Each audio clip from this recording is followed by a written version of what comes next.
Hey guys, in this video I want to talk to you about breakfast. It's the most important meal of the day, right? And I think this is even more impactful if, like me, you tend to train in the morning time. So for me, around half an hour to an hour after I eat breakfast, I will run off to the gym. Sometimes if I get delayed, I'll have a small snack and then go to the gym. Either way, this is also a very high calorie meal for me typically. And furthermore, it's actually one of the kind of things that I've been eating most consistently. Like my breakfast really doesn't change on a day by day basis. Apart from maybe once a week, I might switch it up and have like pancakes or something like that for a treat. Now, as a warning, I am, unfortunately, um, not so good at taking in gluten. So because of that, I have to make a couple of small changes. So I will have 7 egg whites. This is just a carton. I find it much easier. This is not, by the way, a recommendation of a specific brand. Obviously, this video is not sponsored, but it's just easy. I can just go doink. I will show you what I do in just a second. And I'll also add 2 to 3 whole eggs. So the quantities will change a little bit depending on what I'm doing right now. I'm slightly bulking. 2 to 3 whole eggs, 7 egg whites. As for oats, I'm using this brand. Well, it's upside down. I've opened it, so yeah, and I managed to spill a mesa, something like that. I can say that they're pretty good, at least for someone like me who has gluten intolerance, and I'll have around 100 to 110 grams of oats. That again is very consistent. What I do change, however, is what I add to it. So it'll be like berries or sometimes a banana. And sometimes I'll also throw in like 1 to 2 scoops of peanut butter. And this can be really good if I just need those extra calories. But anyway, I think that's just about it for the intro. Let's start recording what I'm doing, shall we? So if you hear any scratching behind me, it's because I've got cats. So for my eggs, I will typically add in olive oil. Now, you can cook your eggs in other things such as butter or what have you. Olive oil just works really well for me. Now, you don't technically need this if you have a non-stick pan. Unfortunately, as you can probably see, my pan has seen better days, so yeah.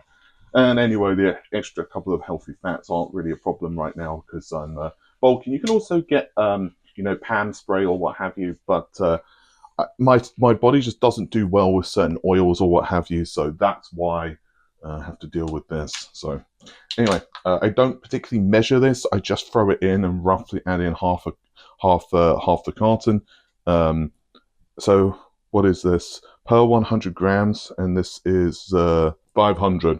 So per 100, we're getting around 10.9 grams of protein. So that's not too bad.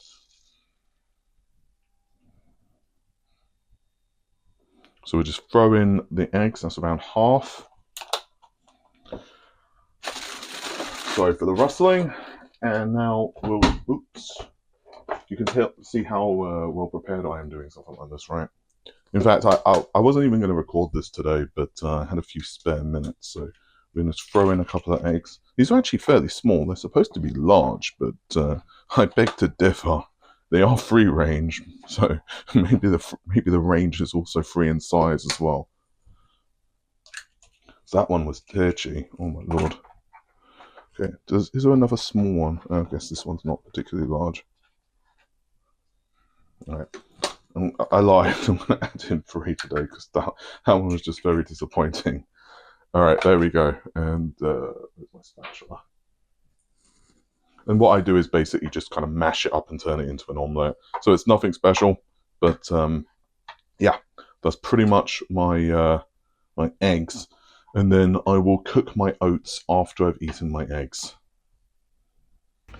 And that's the finished product. Now you'll notice the eggs are still a little soft, and that's pretty much purposeful because when you're eating a large quantity of eggs, again this is like 3 whole eggs and 7 whites, it's just a lot of quantity of food to get down. So if they're a little softer, they're just easier to kind of nom. And I'm going to have that with a large cup of coffee with a little bit of milk. I've got Highland Cow. He's the best. Well, probably. Anyway, yeah, so I will, after I've eaten this, get straight on to the oats. Okay, now on to the oats. So I'm just going to put 110 grams, and I'm pretty good actually eyeballing this now, but just for completeness sake. And did I go over? Oh, come on. Perfect. My OCD is now satisfied. And for this, sorry about the rustling, I'm going to add in some mango. I really like mango. And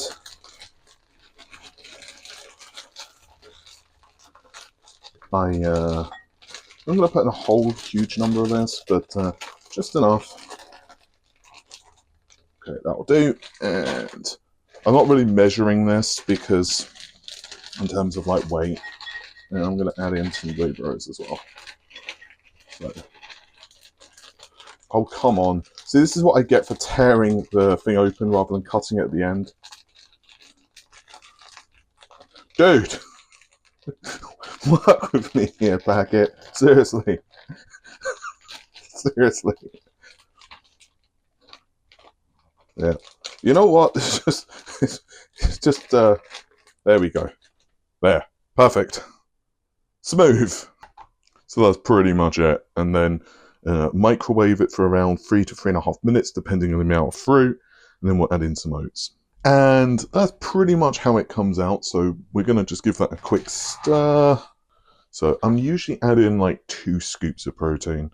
And I'm not super fastidious as long as it's, you know, roughly. This is kind of a pain. There is actually an easier way of doing this, but you know what? It's fine. Sometimes I'll like mix it in the shaker and then pour it on top afterwards. But to be honest with you, my shaker is dirty at the moment. So you know what? We're doing it the old-fashioned way. There are actually a couple of other really nice recipes that I'll tell you about while I'm just mixing this. So you can pretty much make oats with yogurt, and if you do that, it's a really nice dessert, and you can add in stuff like flaxseed and protein powder or whey protein of some description. And what that does, obviously, is give you some really... one second, I just need a bit more.